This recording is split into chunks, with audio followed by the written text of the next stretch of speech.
Sveiki visi, su jumis aš Andrius Jaspeks ir šiandien mes netgi nerinksime bulų, o darysim šiokią tokią apžvalgą.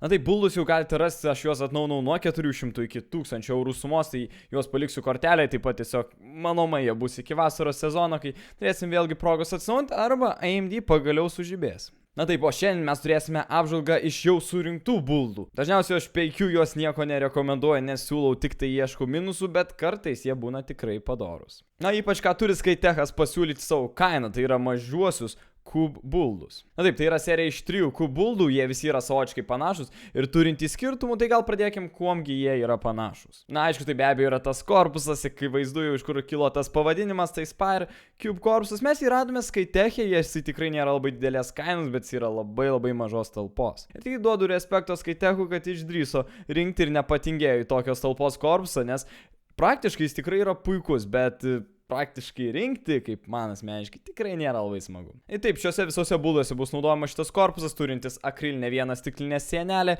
iš dešinės pusės, jeigu žiūrint iš galo, o iš kairės bus vėdinimo anga.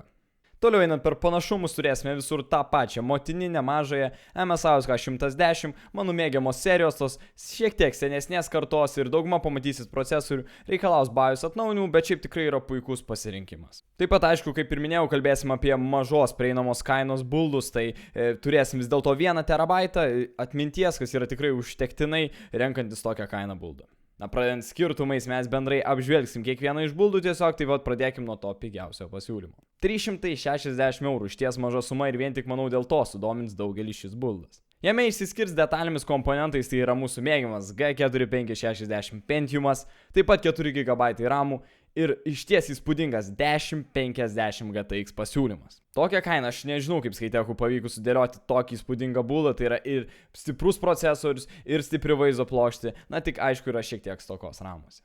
Na taip pat pabrėžus skirtumą, tai bus būtent mailblokis 420 W, šiek tiek pasiknisus, atknisus. Man pavyko rasti, kad tai bus tikriausiai Spire 420 W mailblokis, na tai bus savotiškas minusas. Na toliau einant per buldus, kaip minėjau, tai bus trejetukas, antrasis bus už jau šiek tiek didesnę kainą. 440 eurų ir tai bus buldas, kuriame jūs matysite skirtumus taip pat atitinkamuose komponentuose. Tai yra geresnis procesorius i3, na aišku, tam Pentium sunku konkuruoti, bet turėsime aukštesnius dažnius, kas tikrai įtakos greičius. Na aišku, be abejo, esminis niuansas mums gameriams tai yra vaizdo plokštė, čia yra 960, 2 GB. Jūs klausit, iš kur pavyko Skytech'ui gauti tą 960? Aš nežinau, bet tai yra praeitos kartos puikiai vaizdo plokštė, prilygstanti tokiom naujom kaip 1050 Ti. Taip pat turėsim pakilėjimą ramuose, tai yra iki 8 GB, kas yra ir dabar geriau, ir taip pat ateičiai. Na, o svarbiausias pagerėjimas palyginant su praeitų buldu, tai yra mailblokio pagerinimas. Tai yra įdėtas X-Silence 500 W mailblokis, jis ne tik estetiškai gražesnis, tamsesnis, juodas, bet ir kokybė šiek tiek bus geresnis, manau, už tą Spire. Na, toliau kalbant apie trečiąjį, paskutinį ir brangiausią buldą, tai bus būtent 550 eurų, tai yra jau galutinis Cube serijos variantas, jis tai turės netgi i5, tą fainai 7400 modeliuką, kuris bus tas labiausiai prieinamas naujos kartos i5. Mes nepamatysime labai didelio pagerėjimo vaizdo plokštės, bet vis dėlto tai yra vėlgi 960, bet 4 GB modelis, kas tikrai yra labai gerai ateičiai, jeigu negalvojat artimiausiu metu naujinti vaizdo plokštės. Džiugu, kad mes pasiliekam ties 8 GB RAM ir taip pat mailblokis tas geresnis pasirinkimas šiandien irgi išsaugota šią kainą.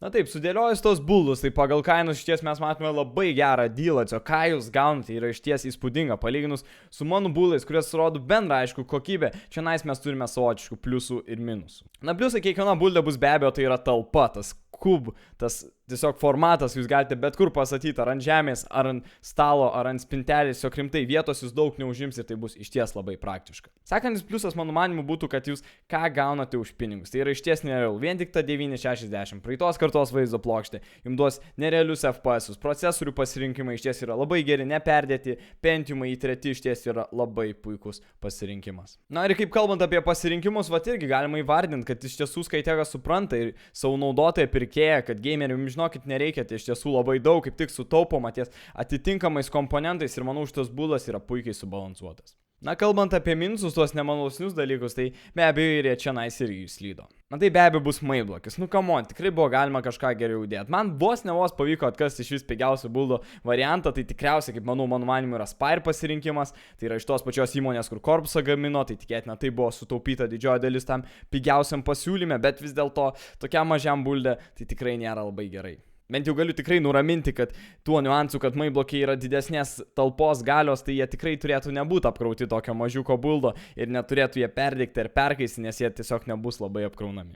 Toliau man buvo kitas minusas, tai yra praktiškai taip, buldai maži yra geri, bet tiesiog pažiūrėsi vidų. Skaitekas tikrai plus rep jie rodo, kaip jie atrodo, bet pažiūrėsi aušinimo klausimus, kaipgi procesorius pasieks orą. Vaizdo ploštį turi viršuje, taip, bet tiesiog bendrai ta cirkuliacija tenais. Na, aš nerekomenduočiau iš tiesų boostinti, turbinti šito buldo. Ir taip pat kalbant apie vidų, taip, viena iš panelių, tai bus dešinioji, kaip minėjau, bus iš stiklo.